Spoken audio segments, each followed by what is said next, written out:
Good afternoon and welcome all of you to the post-lunch session. I must say we had a wonderful pre-lunch session on managing cities for growth and development in Odisha.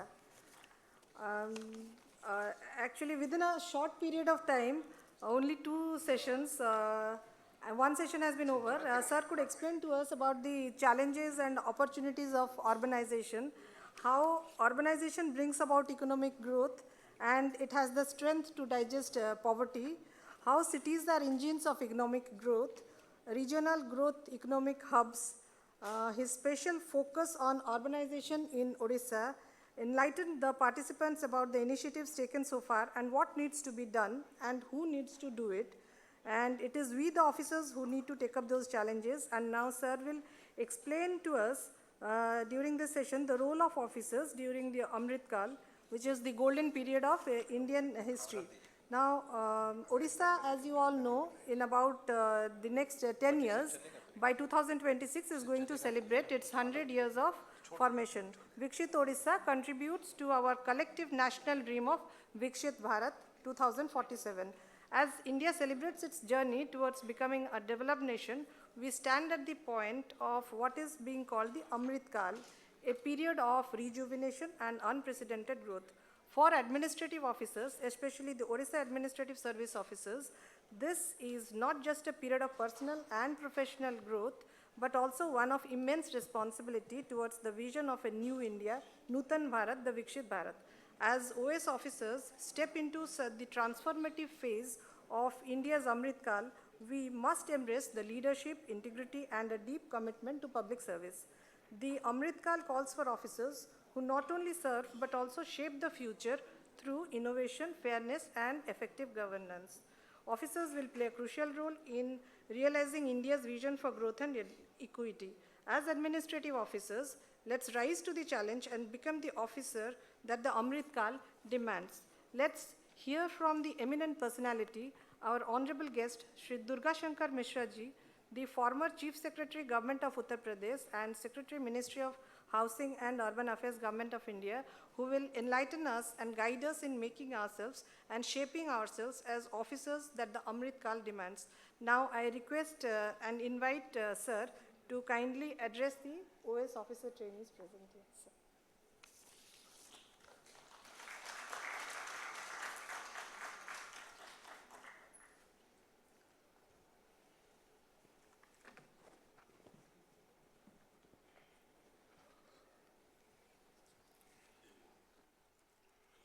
A very good afternoon to all of you.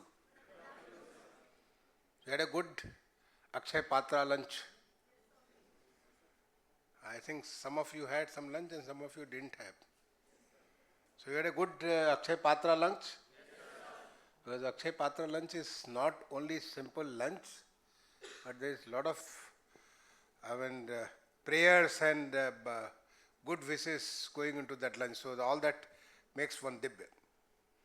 So a very good afternoon to all of you. Thank you. So we had a morning session and there I focused on how to manage cities for Vikshit Odisha or Vikshit Bharat. That was the focus. Now I am focusing on you.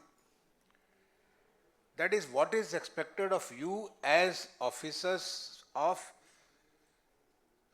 Amrit Kaal.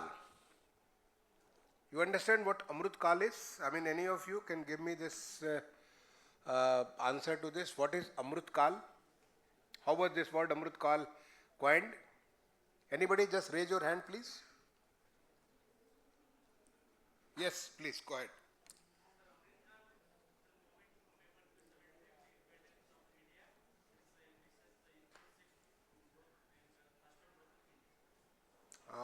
Can somebody else attempt?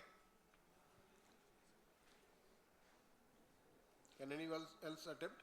When this Amrit Kaal, this word Amrit Kaal was coined or started come in the narrative, Indian narrative? Any of you? No. If all of you are going to speak, I am not going to understand. I will not able to understand, or nobody will understand. Just raise your hand. I'll pick any of you. No? Yes, please go ahead. Eh? That is called Amrit Kaal. Thank you. Thank you. Okay. Anybody else?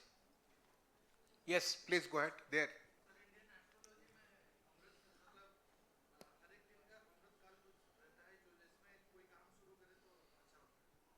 Thank you. Thank you.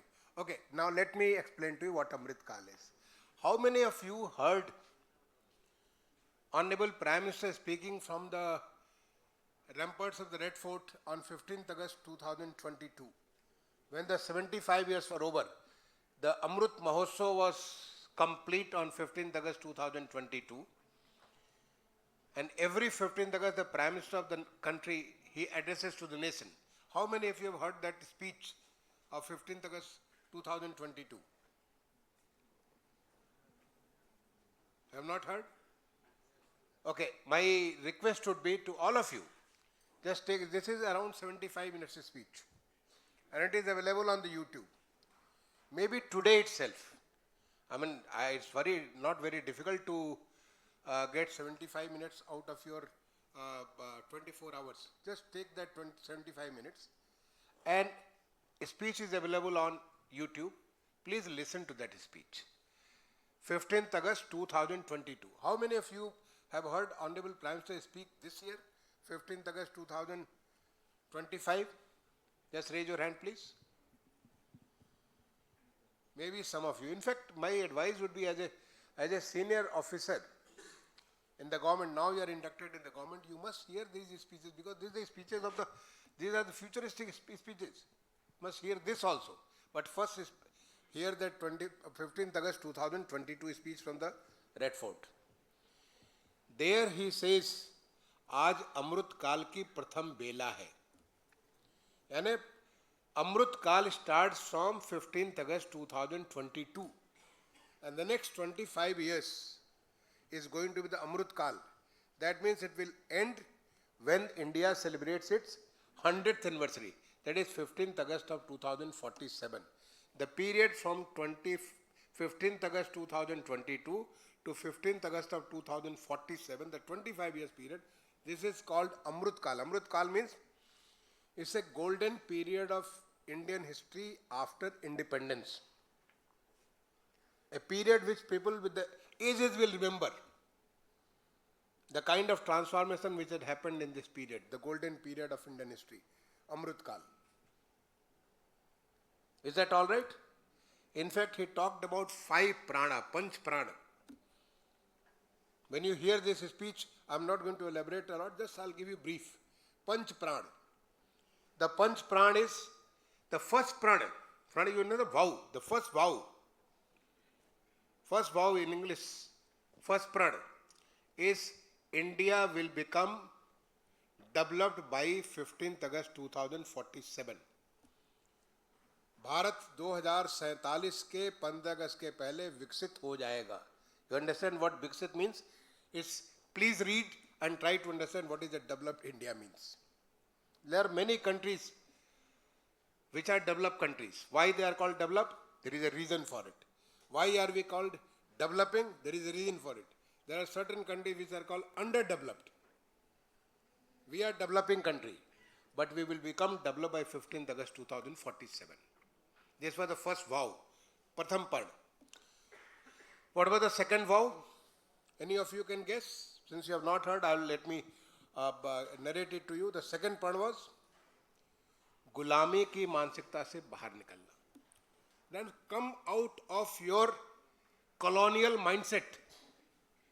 There are many symbols of colonial mindset. Because we have been colonies almost for 1,000 years. India, which used to be, how much was the Indian contribution to the world economy? In the year 1000 AD, India contributed almost 1/3 of the world economy in 1000 AD. 1/3 of the world economy. Total GDP. What is our contribution now? Less than 3%. 1/10 of what we used to be. That is how India used to be till we were not colonized. So there is a colonial mindset. He said, come out of that colonial mindset. There are a lot of symbols of colonial mindset. Those symbols should be. removed. And that is how we will become Indian. Third is, take pride on the Indian legacy. We are a cultural country. A country which is rich in culture, heritage, history. We have so many things. Think of Odisha today. In fact, I don't know, I was sitting with the Chief Secretary and his OSD was talking about the yatra from here to Bali yatra, from Odisha. People were going from, you think of Bali. I have been to Bali. When I was collector at that time, I had gone for one study to Bali and Indonesia. Bali is all, all that thing is coming from Odisha. This is our Indian culture and heritage. We have forgotten that. We have forgotten that, and that is how our economy has gone down. We are a cultural country. We must have a great pride in the Indian culture and history. That is the third vow. What is the fourth vow? Inclusive India. Unity and integrity. All of us together, all Indians together, it's a team India. Team India will respond to all kind of challenges. Whether it is economy or infrastructure or anything, we will all together make India a developed country. It's a team India which will make it a developed country. Inclusivity. Every part, every segment of the society, whether it's women or any caste, creed, area, region, whatever it is, everybody will contribute. When India becomes developed, Orissa will become developed, Tamil Nadu will become developed, UP will become developed, Bihar will become developed. Nobody will be left out. Nobody will be left behind. All segments, all sections of the society will be developed. That is the fourth vow. And what is the fifth vow? The Panch Prana. The fifth vow is everybody must contribute to their duty as a citizen of India. We all have responsibility as citizen of India. As a citizen of India, we will contribute to the best to our nation. As a student, as a professional, as a businessman, as a service provider, whatever it is, whatever is our role, we will do our best as our responsibility towards the nation. India first, service to the nation. This is Panch Prana. And all leading towards the first goal, the first vow, that is everybody will make India as a Viksit Bharat. And let me tell you, you are really very, very fortunate that you are a public service, you are a public servant. You have entering into the public service at the right age. While I was addressing to you in the morning, I said it was a great opportunity for me in my 40 years of serving in Indian Administrative Service, that the last almost 10 years, 1 decade was in the era of this Prime Minister Modi. There was a lot of learning, lot of opportunity for me to deliver. Whether it was urban missions or whether it was parliament or whether it was a central vista, all was possible because the kind of ecosystem the nation was seeing. So you are very fortunate that you are a civil servant in that golden period of Indian history. And on you, all of you, you must change. You should not become a public servant of the, earlier years. The new public servants, that is expected from you. Let me share with you one story before I start on this. See, I was Joint Secretary, Ministry of Mines. This was the year 2012 to 14. And apart from various responsibilities, I was also looking after GSI, the exploration, Geological Survey of India. This is the big organ of the Ministry of Mines. They do all kind of mineral exploration. We were getting a ship from South Korea, from Hyundai. In their, there is a big shipyard in Busan, and it is most modern ship, fully equipped with various kinds of exploratory scientific instrumentation so that it can go into the deep sea and explore what kind of minerals are there. So as a Joint Secretary, I got this opportunity to go and receive the ship in Busan shipyard. Both me and my JS NFA, Sujata Prasad, both of us went there. Sujata Prasad went mostly because under their culture they can hand over the ship only to a lady, not to the gentleman. And I was there because I was the main Joint Secretary who was dealing with this subject. So I went a couple of days ahead. She came on the last day when she had to receive the ship. See, when I was inspecting the ship along with my team, obviously I'm not an expert. Expert is my GSI people. So when they were inspecting the ship, we went from, it was a 8-floor ship. Every floor we went there and saw what kind of instrumentation, how it is done, what has been done. I was so much astonished to see, such a meticulous work. It was flawless. You can't point out even one finger that here, okay, this particular joint is not good, or this particular nut bolt is not good, or this is not working, or this is the problem. I was so much astonished that I told the general manager that I want to come and see your family, if you can allow me. I want to see what kind of food you eat, what kind of thing you drink, how you live. I'm really surprised why, how you can produce such a wonderful thing, such a piece. Is a 8-story ship, exploration ship, and it's a meticulous, flawless. There's something with you. Because in India also we are doing a lot of things, but we don't get this kind of a thing. So I would like to come and meet your family, meet your children, meet your wife, and go around and see what is there.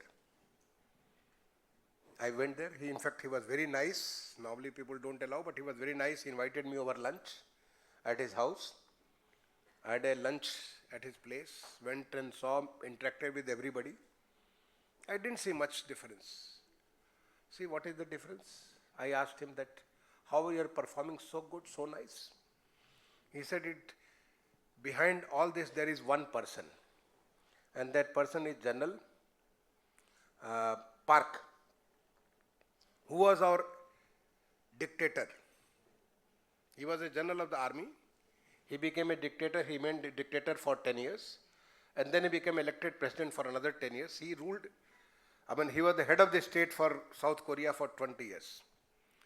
But he was, unlike most dictators, he was a benevolent dictator who really wanted to do good to his country. And so much good to the country that he traveled across the globe, and he used to take his people, South Korean people, to different places. When he go to Germany, to Britain, to France, to US, to various countries, he will take his whole team and expose them to how you can get the best of the technologies to South Korea. He transformed the whole working culture.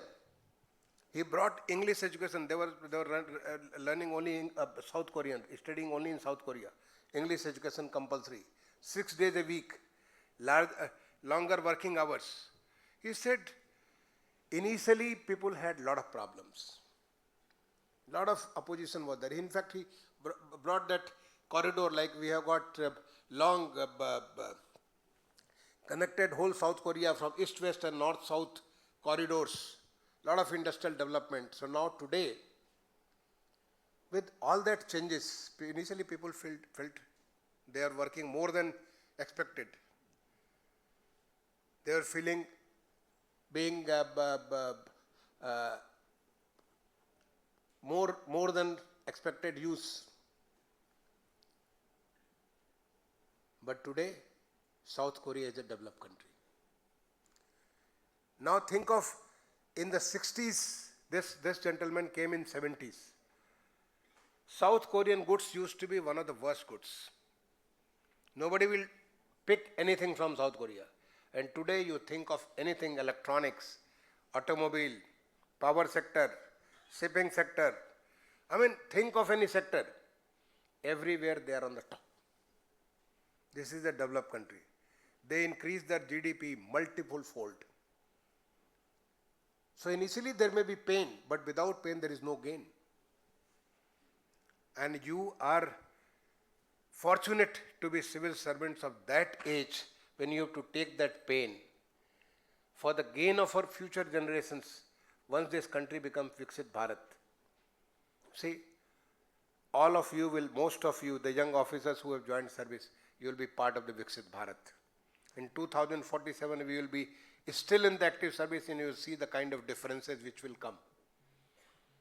How our citizens' life has been transformed, how the businesses have been transformed. You will all be witness and you will all be working for it. So you can't be working like a regular routine kind of officers which used to be earlier. Earlier only very few people, self-spirited, self-motivated people take an extra step. But the need of the hour is everybody has to contribute their best for India to become Viksit Bharat by 2047. I hope I am clear. This story must make it clearer to you why I am talking to you. The making of the officers for the Amrit Kaal. So what in the next, maybe in 30 minutes, what I am going to talk to you is what you should be to be called as officer of the Amrit Kaal. And what will distinguish one officer from the other officer is whether you have that grit, whether you have that making, whether you have that spirit as an officer of the Amrit Kaal, or you still remain to be the routine, the status quoist officer of the famous Taylor's theory of bureaucracy is status quoist. Following what has happened, taking example from the past and only doing what is expected, not taking any extra step. No, you are not that. You are the officer of the Amrit Kaal. Take pride in it. Take an extra step and take a pride in it. Whether people see it or not, people recognize it or not. They will recognize it one day, let me tell you. Let me tell you, if you do something extra, people will definitely recognize you. You will not remain unnoticed because the extra step which you have taken, that step is toward that making India Viksit Bharat. Making India Atmanirbhar Bharat, self-reliant India. Making India a strong India. Giving India a global positioning. All this is going to happen with your efforts. And don't say that I am here sitting in one subdivision or some district of Orissa, how I am going to make a difference to whole country. Your contribution will add to the country's total contribution. So everybody is important. You are so much important. That is why I requested Mati that when I am going to talk to you on urban, I am also going to talk to you making of an officer for the Amrit Kaal. Right? Thank you. So what I am going to present is not for now. You should also take it and contemplate. See, am I getting some of the qualities? Yes, part of it. Some more? Yes, try some more. Some more? Yes, try some more. Like you keep on improving. There is a gradation, there is a step. You can keep taking one more step towards being an officer of the Amrit Kaal. Thank you. So now let me go to my presentation. Amrit Kaal is a period of aspiration. India is aspiring to become a developed country, means developed in terms of infrastructure. Infrastructure is what? Road, rail, airways, waterways, metro system, regional rapid transport system. All this is all the infrastructure. So infrastructure, we should have the best of the infrastructure. We have to add and improve the quality. Socio-economic, social system. Our hospital system should give the best treatment to our citizens. Educational system, all, whether primary or secondary or higher education, this should give that kind of facility. Economic, so it is social as well as economic system. Our governance system, the governance system should become more responsive to the citizens. So how you can make your governance system better? Or positioning in the global status, or sensitivity to the environment, that is climate sensitivity. All these things are very, very important. And for that, this aspirational period, what is going to, aspiration, our per capita income needs to grow at least 6 times from the current $2,500. Not 6, but I will say 8 times. Current $2,500 per capita income should go to $2,000 per capita income. I think I'll revise it and make it 8 times. We should aim to become 8,000 per capita. Now, what is the per capita of Odisha? 2,100. So it is less than the national per capita. Odisha has to, you see, when you are behind, you have to run faster. You have to put extra energy, extra effort. Then you can come to, this is an average. 2,500, other 2,000, now it is 2,600, 700. That is the average. Some of the states are even 4,000. So first you have to bring close to the average and then you have to cover that distance. So how you can do that? You have to really sprint. This is the first thing. Economic. That means we have to invest something like $10 trillion to become, say, $40 trillion economy by 2047. $10 trillion has to invest it. Out of that, as I said in the morning, $5 trillion has to go in the urban area. This $10 trillion has to come from different sources. You should think, innovatively think how you can get that $10 trillion. It's not impossible. It's all possible. As when General Park started in 70s in South Korea, everything looked impossible. But he was mad to make his country. And we have got such a wonderful personality like Prime Minister Modi, who has such a vision. He can think in those terms many, many years ahead of us. So we have to follow that suit, how to get that $10 trillion economy. Next is private sector participation. Private sector participation currently is around, currently it's almost 17-18%. When I prepared this was 9%. It has to go to close to 30%. So we have to create such instruments through the public-private participation. The private sector has to become an important player in the whole investment system, and this is possible. Private sector has got the hunger, but it is only the ecosystem. The ecosystem is not properly done. There is a problem. Opportunities for all. We have to, we have to create ease of living and ease of doing business so that everybody has an opportunity to give their best. Then quality of life. Still around 5% of people are below poverty line. Nearly 26 crore people have been taken away from the poverty line in the last 10-11 years. That's the report. Still 5% people are there, around 4.85% people are there. So you have to take everybody out of poverty by 2030. So this is another aspiration.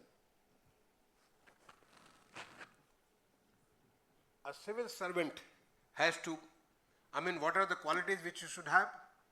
The first quality is proactive and polite.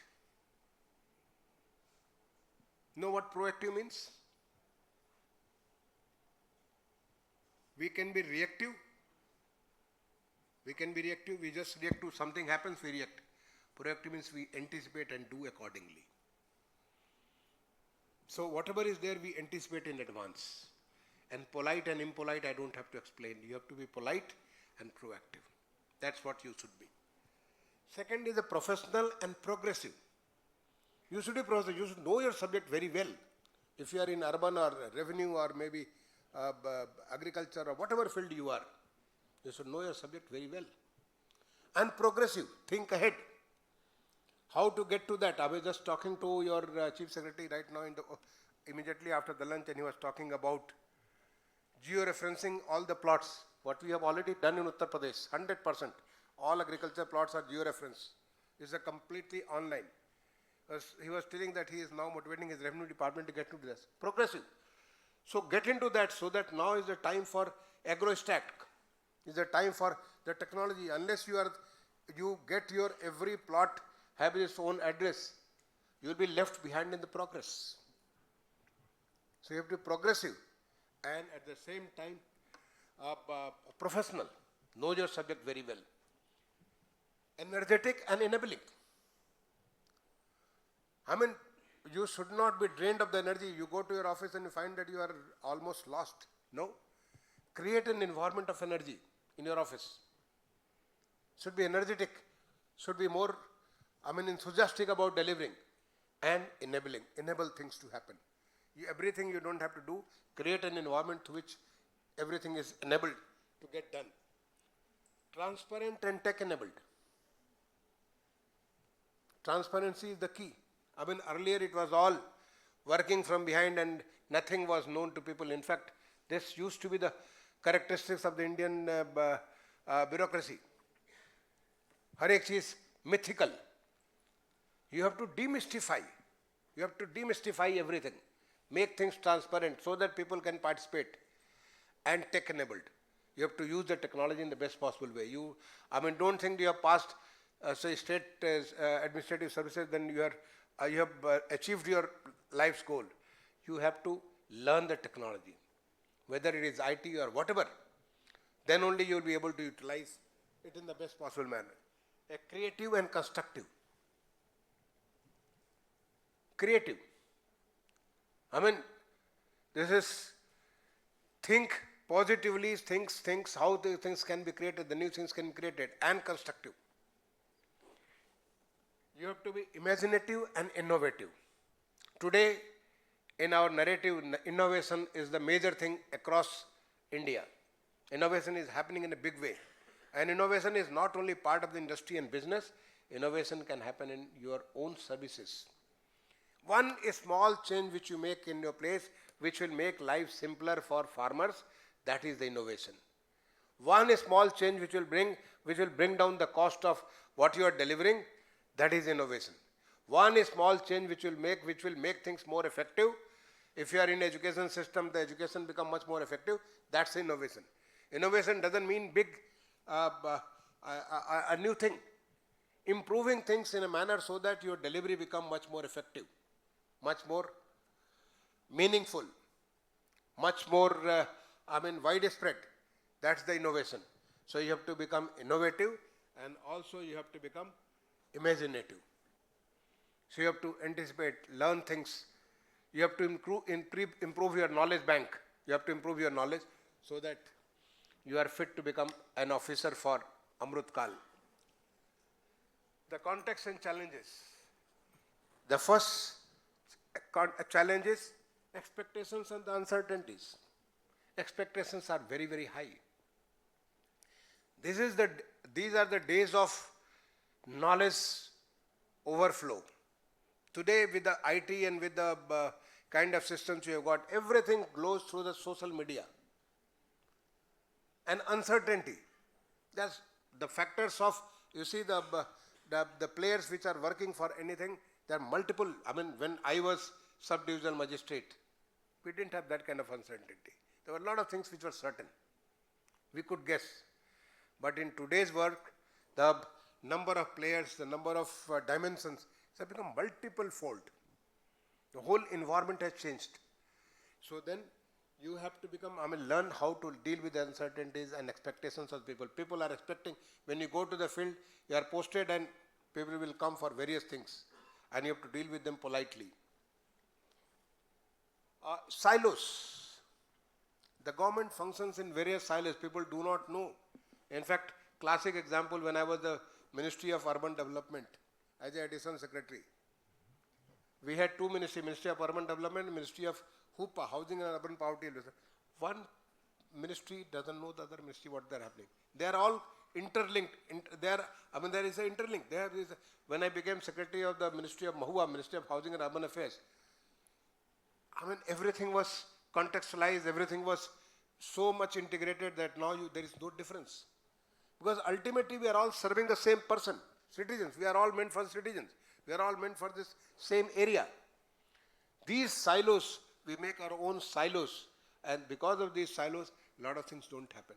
So try to make things through the more collegiative, more cooperative, collaborative manner. That should be the functioning, like say when you are posted in the district and there are many other people are posted.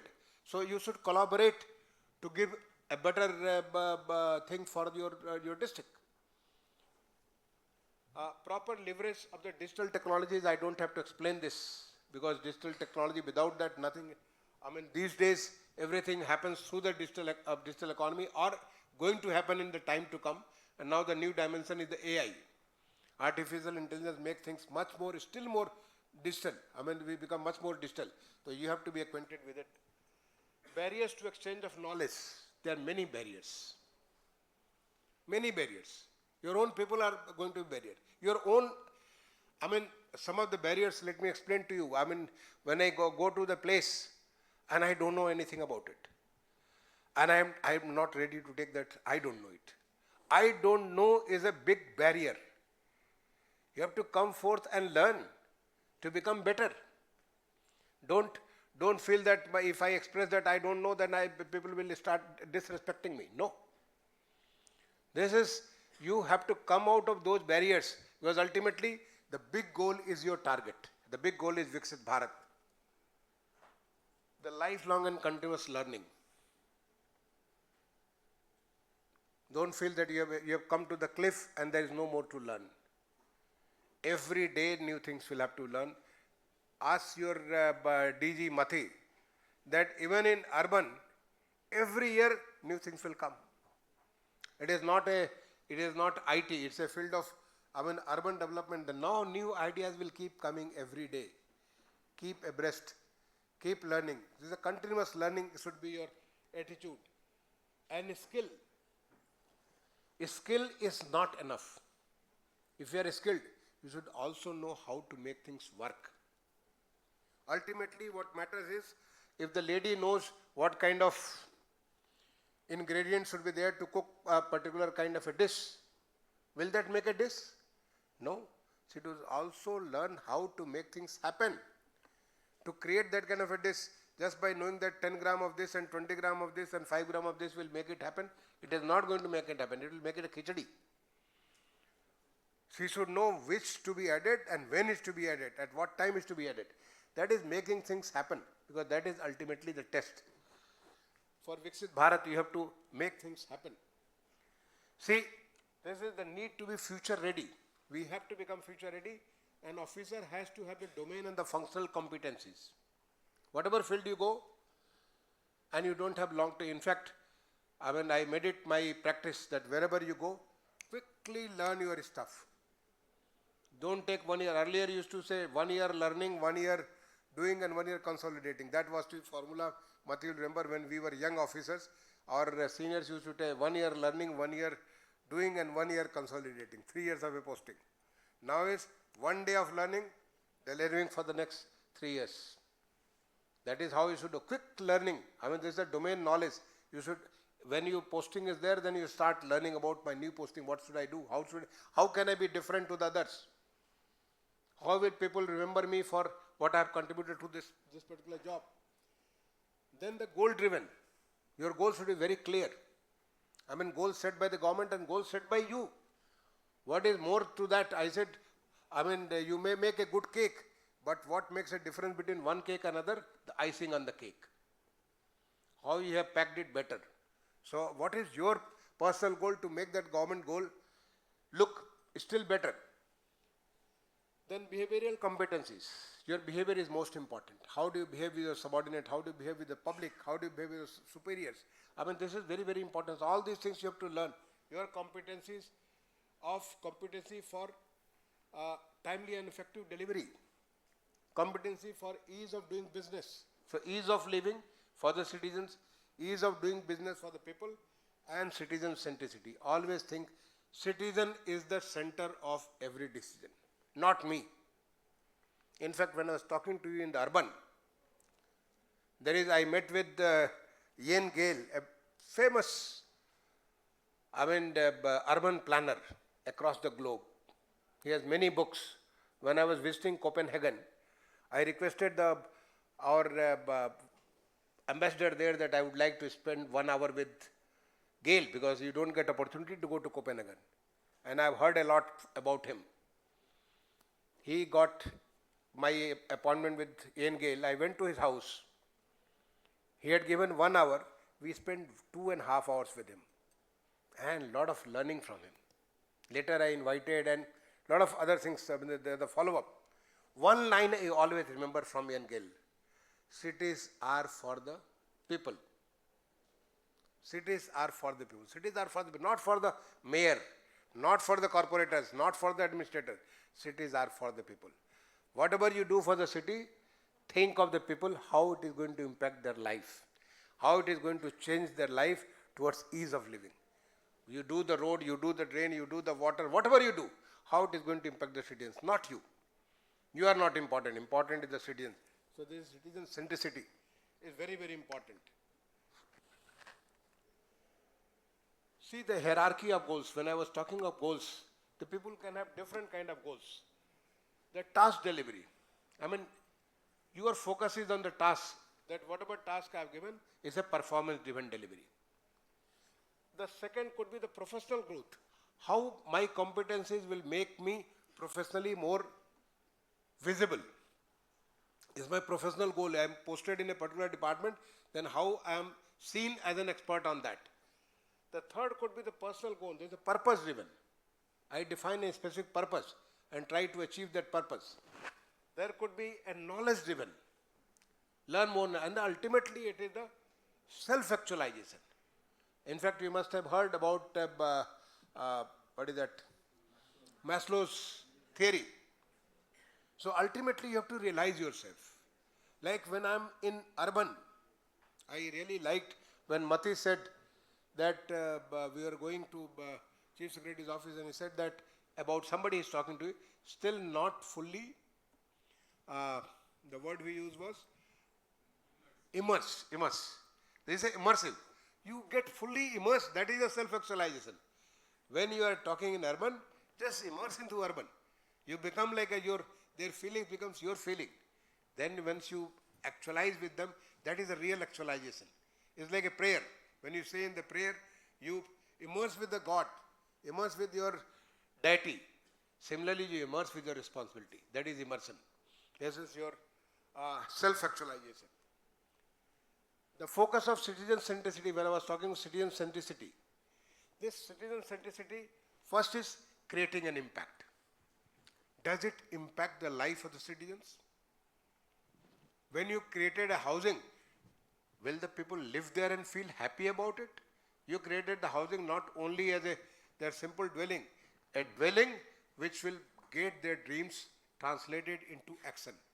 Whether they are able to get their children educated, they are able to get their parents properly good health services, all these things, whether you got to actualize this, the impact was there or not. The second is the government's vision and agenda. Government's vision gets translated to, you must be aware. I mean, slowly you will start realizing what is the government goal on, what is the government agenda on particular item. Like Make in India, like startups. So are you able to do that? Make in India, make for the world, startups or whatever it is, innovation, various things. Or things, simple things like say life. How many of you have heard about life? Mission Life? Just one person. Yes, madam. Yes, you in the red, yeah. Lifetime for environment? Lifestyle for environment. Oh, very good. Thank you. What's your name? Supriya. Let everybody clap for her. Thank you. So like a mission life, can you bring that mission life to the people? How you can do the reduce, reuse and recycle into the life? These are the things which you have to make the government agenda. Greater adoption of technology and transparency for transparency. I mean, already there is a lot of change happening. First adopt yourself, first learn yourself. Then make sure that it is adopted for the people. It makes such a life so simple. Earlier for any small things people had to go for getting the services. Now everything is available 24/7 at your home delivery. 24/7. Just open your laptop, open your mobile phone and you are right there. So how you can have this kind of a thing through the technology and integrity. Integrity is the core. I find that, I mean, people who cheat, they think that they are smart enough. Everybody knows about them. Your integrity, let me tell you, your integrity travels much faster than you. When I was posted from one place to another place, other place always knew that what kind of person I am, because they have done their exercise, that how to deal with me. Your integrity is known to everybody. Only you are deceiving others. You are thinking that I am smart enough and nobody knows. Everybody knows about you. The political system, bureaucratic system, everybody knows about you. Keeping a high integrity, this is one area. I have written a lot. My papers are published in international and the national journals and books on integrity, on this good governance. One thing which will make a big difference to the country, to the Viksit Bharat, is the good governance and the high level of integrity. This is the core of the public service ethics. Administration for modern times. Some of the, what are the main points? Innovation, technology, make in India, make for the world, and inclusivity. Inclusivity is something which I would like to focus. Inclusivity means make sure that everybody gets, everybody participates, everybody contributes. Do not leave anybody behind. The concept of Antodaya, which has come through us, it's a concept coming from our Vedic culture. Antodaya. This is nobody is left behind. Everybody has to contribute. And for that, empower everybody. Like, why should only 50% of the people should work? Why not the rest 50%? Now women are everywhere, in army, in air force, they are pilot. They are, piloting even the, say,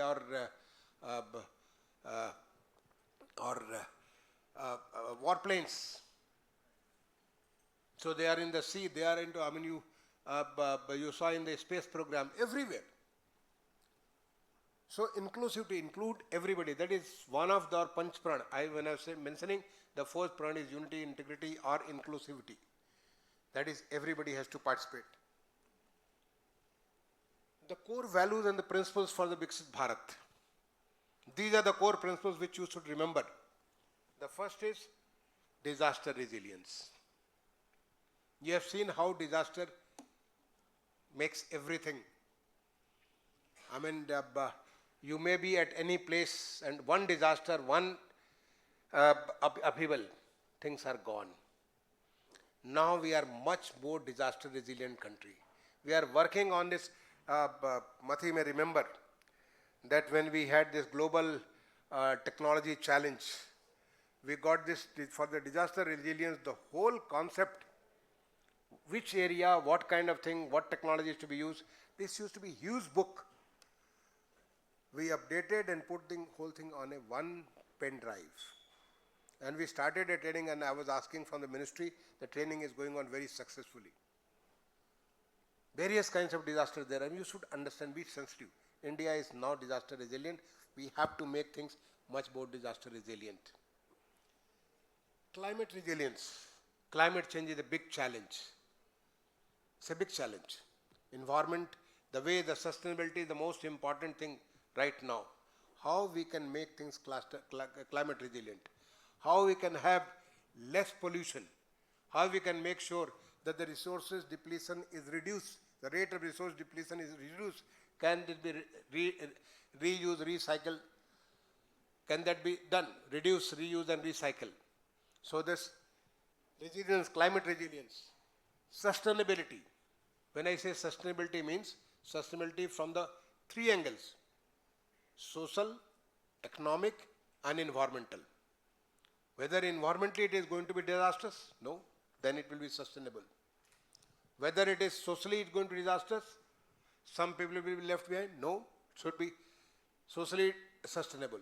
And economically, whether it is going to fund itself so that it sustains, it doesn't die. So it should not remain as somebody who is a proponent, somebody who is a promoter for this. Once he leaves and this thing moves, it gets depleted. No. This should be, sustainability is very, very important. 360-degree view. We have learned from our honorable Prime Minister, the 360 view. When you see things, don't see one angle. You have heard the famous story of the an elephant and 6 blind men. Have you heard it? The story of the 6 blind men and an elephant? Somebody sees a trunk and he sees in a different form. Somebody sees his body, sees in a different form. Somebody sees his tail and sees different form. Like different people have different views. Have the wholesome view, the whole elephant. That should be the officer of the Viksit Bharat. Citizen engagement. Engage with the citizens. Ultimately, citizen centricity is most important. And the last is the challenge-based approach. This we learnt after 2014. In fact, when a smart city came, and when the challenge was to select the smart city, we didn't know how to do that. We have always been, the Indian administrative system, the developmental administration was, you decide and, when you sow your seed, you just sow like this. Forget about who deserves or who doesn't deserve or who can do it, who can't do it. So there was a system of challenge, and the city, all 100 cities were selected through the process of challenge. And then this was so successful, then in future we started getting everything to the challenge. When I said global technology challenge, it was the 6 states or 6 cities which were selected, they were selected to the challenge. Nowadays, Government of India has adopted, in fact, I will say that states should adopt it. Whatever you do, do through the challenge.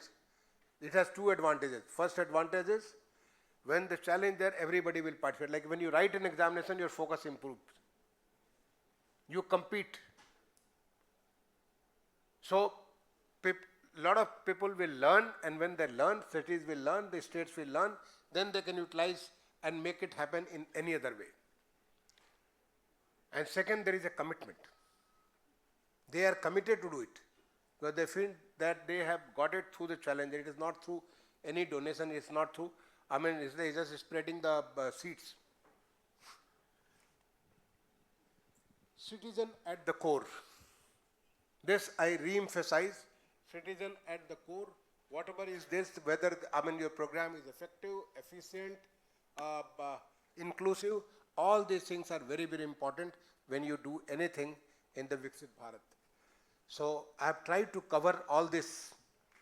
What is expected of you as an officer? And let me again repeat, you are very fortunate. Don't think that you have become an officer of the Odisha Administrative Service, you have become great man. Now the challenge starts. People like you were sitting outside. Maybe somebody who has done better than you in education is sitting outside. You are part of the administrative service. Take this as your challenge, that I am an officer of the Viksit Bharat, who is going to make big difference to this Amrit Kaal. When India becomes Viksit, I can also say that I have contributed to this through this.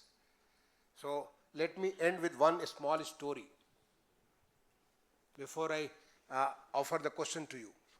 You have heard about Ram Setu, Rameswaram to Sri Lanka, Ram Setu. See, when Ram Setu was being constructed, you know that who was constructing it? Nal and Neel. Because they had the blessing that whatever stone they will put in the water, that it is not going to go down, it will be there on the surface. So Nal and Neel was doing it. The Lord Ram, Bhagwan Ram was sitting on a stone, just watching how, all the monkeys or ricks, the Bhalu, they were bringing big stones, and Nal and Neel will write Ram and put this in the water, and then that is going to swim. And slowly, slowly the Ram Setu was getting constructed. So Ramji was sitting on a stone, Lakshmanji was standing behind him. Ramji sees an activity which he makes him very curious. There is one squirrel which goes to the sea, takes a bath, comes back, and then tries to put, just enjoys the sand of the sea, goes back, takes bath again, comes back, again enjoys in the sand, goes back. This is happening 10 times, 20 times, 30 times, 40 times, 50 times. He became very curious. Normally you take bath once. Don't take bath and go and become dirty, then go bath again and become dirty again. He calls the squirrel. That is really surprising me. Why you are taking bath so many times? Maybe you will catch cold. You know what was her answer? Any of you? She says, I am making Ram Setu. I am not taking bath, I am making Ram Setu. He says, how? Say the monkeys are getting the big stones. To join the stones, you need something to bind them. So I am taking the sand, and the sand is kind of closing that gap between that one big stone to other stone. So my contribution is to provide that sand between the two stones.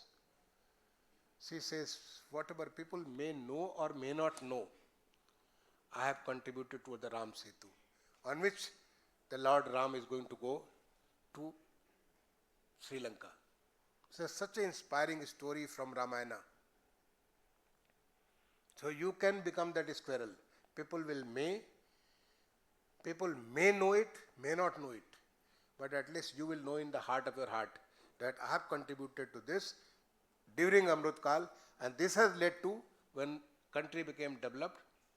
This contribution, my small contribution, that small sand I have taken from a squirrel, how much sand he can take, but that sand is material as far as particular stone is concerned. So you can become a squirrel for this Viksit Bharat 2047. So let